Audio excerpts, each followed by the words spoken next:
I was sitting on the porch of my cabin, enjoying the quiet, doing nothing wrong. No noise, no party, just peace. And an HOA woman showed up, angry and loud, saying my cabin violated the rules. People tried to explain this wasn't an HOA property, that the cabin had permits. She didn't listen. She said rules were rules. More important than reason, more important than common sense. Neighbors stopped, phones came out. People asked her to leave. She refused. She said she was calling the cops. What she didn't know was this. The woman making the call was married to an FBI agent who reported directly to me. Before I tell you what happened next, tell me where you're watching from, and please hit subscribe for more stories where the good guys always win. I was sitting on the porch of my cabin, enjoying the quiet in a way that only people who truly value silence can understand. The kind of quiet where you can hear the wind move through the trees and the distant call of birds echoing across the woods. There was no music playing, no voices raised, no signs of trouble, just me, a wooden chair, and the slow rhythm of a peaceful afternoon. The cabin had been there for years, well-maintained, fully permitted, and legally owned. It was my place to breathe, to reset, to step away from a world that rarely slowed down. I had barely settled into that calm when I noticed movement at the edge of the driveway. At first, I assumed it was a neighbor walking past or someone lost who needed directions. That happened from time to time in this area. But then I saw her posture, rigid, purposeful, the kind of walk that wasn't curious but confrontational. She marched up the gravel path like she had somewhere to be and someone to put in their place. She stopped a few feet from my porch and looked around, her eyes scanning the cabin as if she were searching for something wrong. When she didn't find it, she seemed irritated by that alone. She cleared her throat loudly, the sound sharp and demanding. "You can't be here like this," she said. I looked up, confused but calm, and asked her what she meant. She introduced herself as part of an HOA and immediately began listing supposed violations. She claimed the cabin didn't match community standards. She said the porch furniture was improper. She said I was disturbing the peace, even though the forest around us was silent enough to hear leaves fall. I explained politely and clearly that this cabin was not part of any HOA. I told her the land was private. I told her the permits were in order. I even offered to show her documentation. She didn't want to see any of it. She shook her head and said it didn't matter. She said rules were rules, even if I didn't like them. Her voice carried farther than it needed to. Neighbors who lived farther down the road started to look over. One stepped closer, trying to explain that this area had never been under HOA control. Another confirmed that the cabin had been there long before any association existed nearby. She dismissed them all with a wave of her hand, like they were inconveniences rather than people. She told me I needed to comply immediately. She said if I didn't, there would be consequences. I asked her to leave my property. She refused. I asked again, firmer this time, reminding her she was trespassing. That only seemed to make her angrier. Phones started coming out. People could sense something wasn't right. They could hear the way she spoke, the way she ignored every explanation, every fact, every attempt at reason. Someone asked her to calm down. Someone else told her she was wrong. She didn't listen to any of them. She said feelings didn't matter. She said explanations didn't matter. She said only rules mattered. Then she said she was calling the police. She said it loudly, confidently, like she had been waiting for the chance. She pulled out her phone and made the call right there, pacing in front of my porch while describing the situation in a way that barely resembled reality. She painted herself as calm and reasonable. She described me as uncooperative. She left out the part where she had been told repeatedly that this was not HOA land. She left out the neighbors correcting her. She left out the fact that I was sitting quietly when she arrived. When she hung up, she looked satisfied, almost pleased, like she had finally asserted the power she believed she had all along. She told me I should have listened. She said this would all be easier if I had just followed orders. I remained seated, calm, watching her unravel something she didn't understand. I didn't raise my voice. I didn't argue. I simply waited. Not because I was worried, but because I already knew how this would end. What she didn't know was this: the woman making that call was married to an FBI agent, and that agent reported directly to me. The moment she finished her phone call, the air around the cabin felt heavier, as if the forest itself was holding its breath. She slipped her phone back into her pocket and straightened her shoulders, wearing a look of satisfaction that suggested she believed the situation was already over. In her mind, the outcome was decided. Authority was on its way, and she assumed it would land firmly on her side. She stepped closer to the porch without asking, her shoes crunching loudly against the gravel. It wasn't just rude, it was deliberate. Every movement she made seemed designed to remind me that she believed she had the upper hand. She glanced at the wooden railing, the steps, the chairs, and the cabin walls again, as if staring hard enough might magically turn her claims into facts. "You should have handled this differently," she said, her tone sharp and condescending. "Now it's out of my hands." I told her calmly that it had never been in her hands to begin with. I reminded her again that this property was not part of her HOA. I explained, for the third time, that she was trespassing and needed to leave. I spoke slowly, clearly, giving her every opportunity to hear me and correct her mistake. She didn't. Instead, she laughed. Not a nervous laugh, not an uncertain one. It was a laugh full of confidence and dismissal, the kind people use when they think they are untouchable. She said she had dealt with people like me before. She said they always thought they were right until law enforcement showed up. She said rules didn't bend just because someone didn't like them. Neighbors began moving closer now. A couple from down the road stood near the tree line watching carefully. Another man walked up and told her directly that she was wrong, that everyone in the area knew this cabin was privately owned. She turned on him instantly, accusing him of interfering and threatening to report him too. Her voice grew louder with every challenge. It echoed through the trees, breaking the calm that had drawn me to the cabin in the first place. Birds scattered. The peaceful atmosphere she claimed I was violating had been destroyed entirely by her presence. I noticed phones coming out again. People were recording openly now. No one tried to hide it. She saw them and instead of backing down seemed energized by the attention. She adjusted her posture and spoke even louder, explaining the situation as if she were narrating it for an audience. She accused me of being disrespectful. She accused me of ignoring authority. She accused me of thinking I was above the rules. None of it was true, but truth didn't seem to matter to her. What mattered was control. What mattered was winning. I asked her once more to leave my property. I told her this situation didn't need to escalate. I told her she was making a mistake. I didn't threaten her. I didn't insult her. I simply stated facts. She stepped closer again. "I'm not going anywhere," she said. "Not until this is handled." That was when it became clear to everyone watching that she wasn't confused. She wasn't misinformed. She was choosing not to listen. Being wrong wasn't the problem. Admitting it was. One neighbor told her she should be embarrassed. Another said she was harassing me. She waved them off like they were flies. She said she didn't answer to them. She said she answered to the HOA and to the law. The irony hung in the air, thick and unnoticed by her. She started explaining what she thought would happen next. She said officers would arrive. She said they would make me comply. She said fines would follow. She spoke with certainty, as if she had already seen the future and liked how it turned out. I stayed calm through all of it.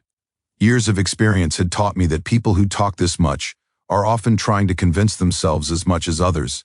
I watched her body language closely. The tight jaw, the clenched hands, the way she kept repeating herself. Beneath her confidence was something else entirely, fear of being wrong, but fear didn't stop her. It pushed her forward. She told the neighbors they should leave. None of them did. She told them they were interfering with an official matter. They ignored her. The crowd was no longer just watching. They were bearing witness. As the minutes passed, her certainty began to fray at the edges. She checked her phone repeatedly, looking down the road, waiting for the sound of sirens. Every time nothing happened, her irritation grew. She blamed me for wasting time. She blamed the neighbors for interfering. She blamed everyone except herself. I said very little after that. There was nothing left to explain. She had been told the truth repeatedly, and had chosen to reject it every time. Now all that remained was to let reality catch up to her. And as the distant sound of approaching vehicles finally carried through the trees, one thing became clear to everyone present. This woman wasn't about to learn because she was told. She was about to learn because she had run out of people willing to let her be wrong without consequences. The first phone appeared quietly, almost politely. A neighbor down the road lifted it halfway, pretending to check a message while keeping the camera angled just enough to capture what was happening on my porch. The HOA woman noticed it immediately. Her eyes flicked toward the phone, then back to me, and instead of calming down, she straightened her back as if she had just been given a stage. Another phone came out, then another. Within minutes, several people were openly recording. No one hid it anymore. The situation had crossed the invisible line where people stop hoping things will resolve on their own and start documenting because they know they might need proof later. The quiet cabin road, usually empty and still, had turned into an audience. The HOA woman raised her voice even more, speaking slowly and clearly, as if the recordings were meant to capture her authority rather than her behavior. She repeated her claims again, louder this time, listing violations that did not exist. She talked about community standards, enforcement actions, and compliance deadlines, none of which applied to my property. Each sentence sounded rehearsed, like she had practiced this speech many times before. I sat still, hands resting calmly on my knees, listening without interrupting. I had learned long ago that people like her often reveal more than they realize when given enough space. She filled every pause with accusations, every silence with assumptions. The more she talked, the clearer it became to everyone watching that she wasn't interested in resolution. She was interested in dominance. A neighbor spoke up and said she was being unreasonable. Another said she was wrong about the property lines. She snapped back at both of them, accusing them of siding with a rule breaker. Her tone sharpened, her words becoming less controlled. The calm authority she tried to project slipped with every interruption. She pointed at the cabin behind me and said it didn't belong there. She said it didn't fit the area. She said it lowered property values. The absurdity of the claim hung in the air. This cabin had existed longer than most of the nearby homes. Everyone knew that. Several neighbors said so out loud. She ignored them. Instead, she turned her attention back to me, accusing me of being intentionally difficult. She said I was wasting everyone's time. She said this could have been avoided if I had just listened. I reminded her, calmly, that I had listened. I reminded her that I had explained multiple times that she had no authority here. I reminded her that she was still trespassing. That word seemed to irritate her more than anything else. She took a step closer to the porch again, invading my space, her finger raised like a warning. She told me I was making a serious mistake. She told me she had connections. She told me she knew how to make things uncomfortable for people who didn't cooperate. Phones zoomed in. The crowd grew quieter, not because they agreed with her, but because they were starting to understand the weight of what they were witnessing. This wasn't a misunderstanding. This was intimidation. Plain and simple, someone near the road whispered that this was getting ugly. Another person said they couldn't believe what they were hearing. A few neighbors exchanged looks that said the same thing without words. This woman had gone too far. The HOA woman noticed the shift and reacted the only way she knew how. She doubled down. She started listing consequences again, this time in more detail. Fines, legal action, reports. She spoke as if the words themselves were weapons. She said them slowly, confidently, savoring the reaction she believed they caused. I watched her carefully. I noticed how she avoided eye contact with the people recording. I noticed how her hands trembled slightly when she wasn't pointing or gesturing. I noticed how often she repeated herself, as if repetition could turn fiction into fact. One neighbor asked her, directly, why she wouldn't just leave if she was wrong. The question was simple and reasonable. She didn't answer it. Instead, she accused the neighbor of harassment. The irony didn't seem to register. Another neighbor reminded her that everything she was saying was being recorded. That seemed to pause her for half a second. Then she lifted her chin and said she wasn't afraid of cameras. She said she had nothing to hide, but her voice told a different story. It had lost its rhythm, its certainty. It cracked slightly at the end of sentences. The power she believed she held was slipping, and she could feel it. That realization didn't make her stop. It made her louder. She announced again that she had already called the police. She said it proudly, like it was the final move in a game she was sure she would win. She told the neighbors they would all see who was right once officers arrived. She said the recordings wouldn't help anyone but her. I said nothing. Silence can be deeply unsettling to people who rely on noise to feel important. She kept talking, filling the space, trying to provoke a response from me. She wanted anger. She wanted resistance. She wanted something she could point to and claim as justification. She didn't get it. As the minutes passed, the mood shifted further. The crowd wasn't tense anymore. They were resolute. People stopped whispering and started standing closer together, a quiet show of solidarity. They weren't intervening physically. They didn't need to. Their presence alone said enough. The HOA woman checked her phone again, irritation flashing across her face when nothing happened. No sirens yet, no flashing lights, just a road full of witnesses in a situation she could no longer control. She accused me again of thinking I was above the law. That accusation landed differently now. People scoffed openly. Someone laughed in disbelief. The authority she thought she projected was gone, replaced by something closer to desperation. I finally spoke calmly and clearly, telling her that everything happening now was the result of her refusal to listen. I told her she could still leave. I told her it didn't need to end this way. She shook her head and said it was too late for that. And in that moment, as the phones kept recording and the forest stood silent around us, it became clear to everyone watching that this confrontation was no longer about a cabin or rules. It was about a woman who believed power meant never having to admit she was wrong, and that belief was about to cost her more than she ever imagined. The sound of approaching vehicles didn't arrive with sirens at first. It came quietly, almost politely, like the situation itself had decided to slow down and let reality take the lead. Gravel shifted on the road beyond the trees. Doors closed in the distance. Voices carried faintly through the air. The HOA woman stiffened the moment she realized someone was finally coming. Her posture changed instantly. Moments earlier she'd been pacing, gesturing wildly, filling the silence with threats and predictions. Now she stood still, shoulders squared, chin raised, preparing herself for the moment she believed would confirm everything she had been saying.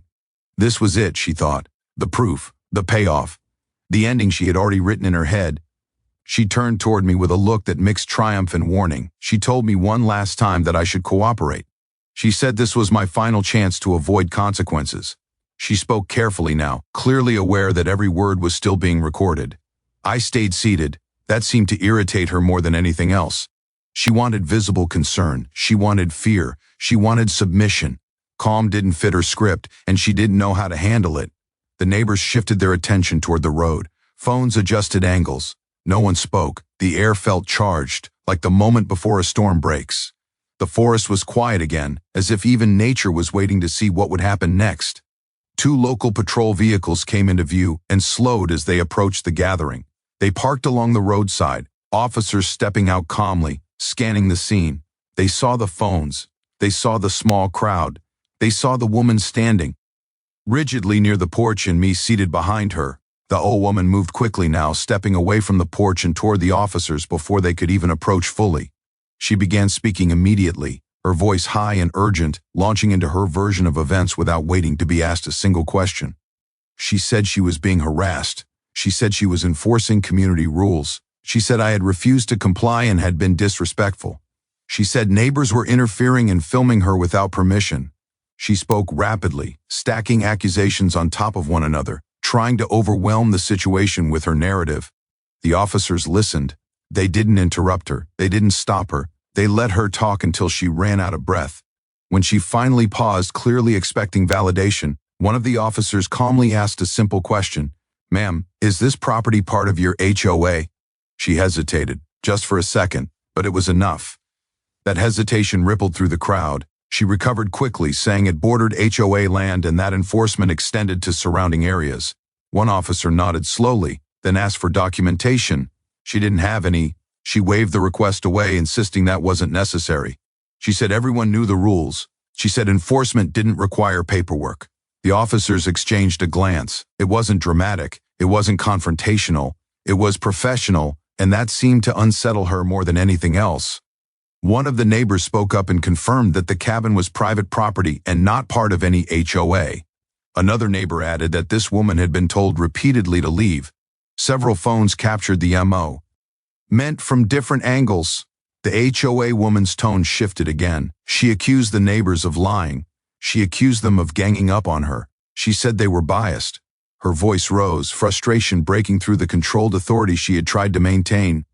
One officer turned to me then and asked calmly what had happened. I explained everything step by step without embellishment. I explained that she had come onto my property uninvited. I explained that I had told her multiple times that she had no authority here. I explained that I had asked her to leave and that she refused.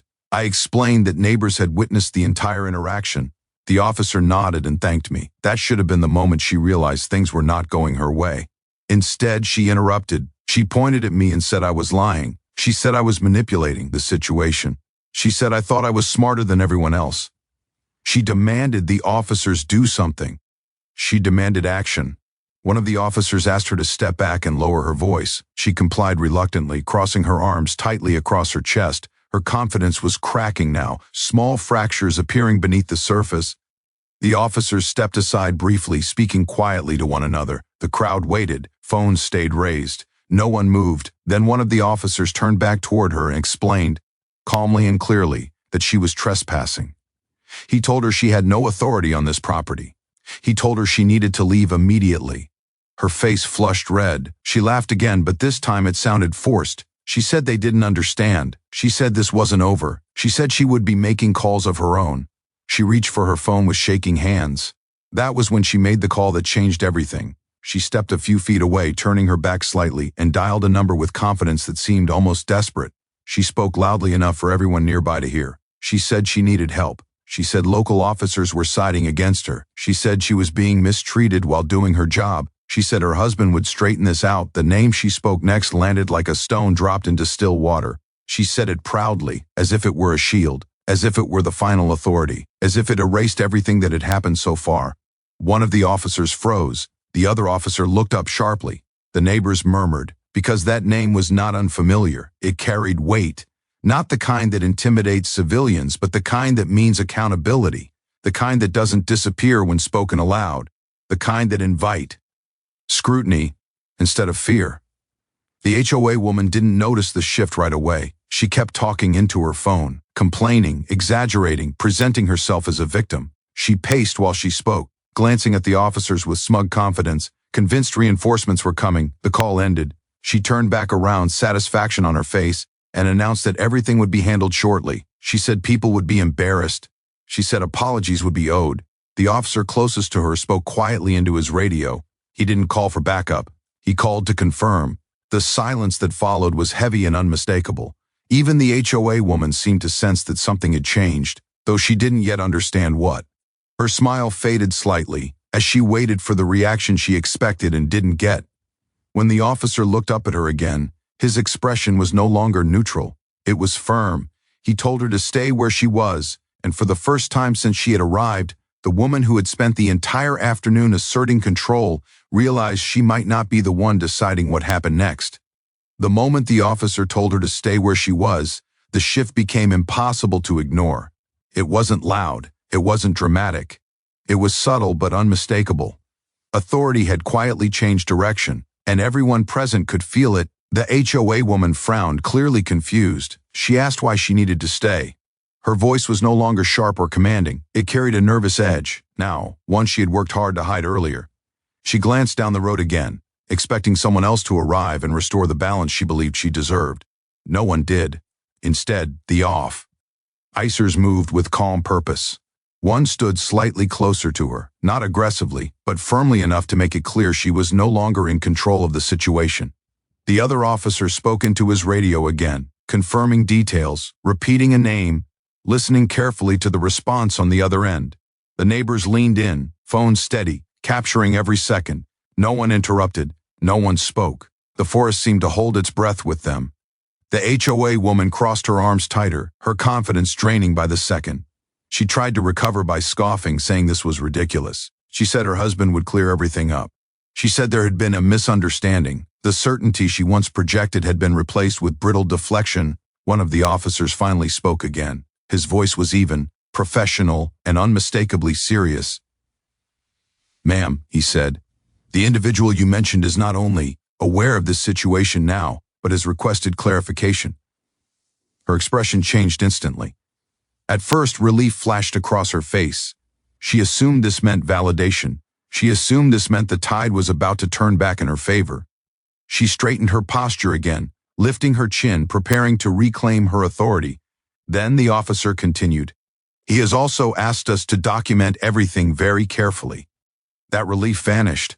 Her eyes flicked toward the phones again, toward the neighbors, toward me. The realization crept in slowly, but once it arrived, it settled heavily. Documentation was no longer something she could control. It wasn't a threat she could use. It was something being used against her. She opened her mouth to speak, then closed it again. The officer asked her to confirm her full name and her role within the HOA. She hesitated before answering, glancing around as if searching for support that no longer existed. When she finally spoke, her voice was quieter than it had been all afternoon. He asked her if she had permission to be on the property. She said she believed she did. He asked if she had been told to leave. She said yes. but added that she didn't think it applied to her. That answer drew a murmur from the crowd. A few neighbors shook their heads openly now. The mask was fully off. The officer nodded, making notes. He asked if she understood that refusing to leave private property after being instructed to do so constituted trespassing. She began to argue, but he raised a hand gently, stopping her without raising his voice. "I just need a yes or no," he said. She swallowed and said yes. That single word seemed to echo. The officer thanked her and stepped back slightly. He spoke quietly with his partner again, then turned to me and asked if I wished to pursue the matter further. I told him I wanted the situation documented fully and handled by the book. No emotion, no threats, just procedure. The HOA woman finally lost her composure. She raised her voice, accusing everyone of conspiring against her. She said she was being humiliated. She said this wasn't fair. She said she had only been doing her job. The words tumbled out faster and faster, desperation replacing authority completely. One of the neighbors spoke up and said she should have left when asked. Another said she brought this on herself. She spun toward them angrily, but the officer stepped slightly between them, restoring order with nothing more than presence. Then came the call. The officer's radio crackled softly. He listened, nodded once, and responded briefly before turning back to the HOA woman. His expression didn't change, but the weight of what he was about to say was clear. He told her that her husband had been contacted directly. He told her that her version of events did not match what had been described by multiple witnesses or the footage already reviewed. He told her that her husband had instructed local law enforcement to proceed appropriately and without favoritism. That was the moment the truth fully landed. Her shoulders sagged. Her mouth fell open slightly. For the first time since she had arrived, she looked small, not powerful, not intimidating, just exposed. She whispered his name under her breath, as if saying it again might change the outcome. It didn't. The officer explained that her actions would be reported. He explained that her presence on the property after being asked to leave was a violation. He explained that her conduct would be reviewed by both the HOA and other appropriate channels. She asked if she was being arrested. The officer said no, but made it clear that this was not the end of the matter. He instructed her to leave the property immediately and not return. He told her that any further contact would escalate the situation. His tone was calm, but final. She nodded slowly, tears welling in her eyes despite her attempts to hold them back. She didn't argue anymore. She didn't threaten. She didn't posture. She simply turned and walked toward her vehicle, the same road she had marched down with confidence now carrying her away in silence. The neighbors didn't cheer. They didn't gloat. They simply watched, phones still raised, as accountability did its quiet work. When her car finally disappeared down the road, the tension lifted all at once. People exhaled. A few neighbors shook their heads in disbelief. One said softly that they had never seen anything like that before. The officers stayed a few minutes longer, finishing their notes, thanking the neighbors for cooperating. They assured everyone the incident would be handled appropriately and professionally. Before leaving, one of the officers looked at me and nodded with quiet respect. Nothing needed to be said. As the road returned to silence and the forest reclaimed its calm, one truth remained undeniable. Power doesn't come from shouting rules louder than everyone else. It comes from knowing when you're wrong and having the integrity to stop. And that was something the HOA woman had never learned, until she had no choice. The quiet that followed her departure felt different from the silence that had existed before she arrived. This was not the calm of an untouched afternoon. It was the calm that comes after something has been tested, exposed, and resolved. The kind of calm that settles only once the truth has had its say. The officers finished their paperwork slowly and carefully. They asked a few final clarifying questions, not because anything was unclear, but because procedure mattered. Every detail was recorded. Every statement was noted. Accountability, real accountability, is never rushed. The neighbors remained nearby, no longer tense, but not quite ready to leave either. People exchanged looks and small nods, the kind shared between strangers who had just witnessed something uncomfortable but necessary. A few quietly thanked the officers. Others shook their heads in disbelief, still processing how quickly confidence had turned into collapse. One neighbor approached me and apologized for not speaking up sooner. I told him there was nothing to apologize for. Standing by and recording had mattered. Witnesses mattered. Truth had mattered. Not everyone is built for confrontation, but everyone present had played a role simply by refusing to look away. The officers eventually left, their vehicles disappearing down the same road the HOA woman had taken. though with far less drama and far more dignity. The sound of engines faded, and the forest reclaimed the space once more. Birds returned to the trees, wind moved gently through the branches. The cabin road became what it had always been meant to be, quiet, private, and peaceful. I sat back down on the porch for a moment, letting the weight of the afternoon settle. It wasn't exhaustion I felt, it was reflection. Situations like this don't happen because of rules. They happen because of people, because of entitlement left unchecked, because of authority mistaken for power. The cabin itself stood unchanged. The porch boards were the same. The railing was the same. Nothing physical had been altered, yet something important had shifted. A boundary had been enforced, not with anger, not with force, but with calm insistence on reality. Later that evening, messages began to come in. Neighbors reached out to check in. Some shared clips from their recordings. Others simply said they were glad someone had finally stood up to her. The pattern was clear. This hadn't been an isolated incident. It had just been the first time she had pushed too far, against the wrong person, in front of too many witnesses. The following days brought quiet consequences. The HOA sent formal notices. Apologies were issued, though carefully worded and notably lacking sincerity. Committees were formed, policies were reviewed. The woman was removed from enforcement duties pending investigation. It wasn't dramatic, it wasn't loud, it was administrative, procedural, and unavoidable. Her husband never contacted me directly. He didn't need to. His actions had already spoken clearly. He had chosen professionalism over pride, duty over denial. In doing so, he had ensured that the situation ended where it should have ended all along, with accountability, not protection. Life at the cabin returned to normal. Mornings were quiet again. Evenings brought the sound of wind and wildlife instead of raised voices. The porch once again became a place of rest instead of confrontation. And yet, the memory lingered, not as anger, but as a reminder. Authority does not come from a title printed on a badge or a shirt. It comes from understanding limits, from respecting boundaries, from knowing when power is yours to use and when it is not. The lesson of that day traveled farther than the cabin road. It moved through conversations, community meetings, and quiet reflections. People talked about it not because it was scandalous, but because it was instructive. It showed what happens when arrogance meets truth in full daylight. No one cheered when she was told to leave. No one celebrated her embarrassment. That detail mattered most of all. Justice, when done correctly, doesn't require applause. It simply restores balance and moves on. As I sat on the porch that evening, watching the sun dip behind the trees, one thought remained clear. Rules exist to protect people, not to control them. Authority exists to serve, not to dominate. And the moment someone forgets that difference is the moment they begin to lose everything they believe gives them power. The cabin stood quietly, unchanged and unbothered, having witnessed yet another human lesson play out on its steps. And like all good lessons, it didn't shout. It simply stood firm, waited patiently, and let the truth speak for itself.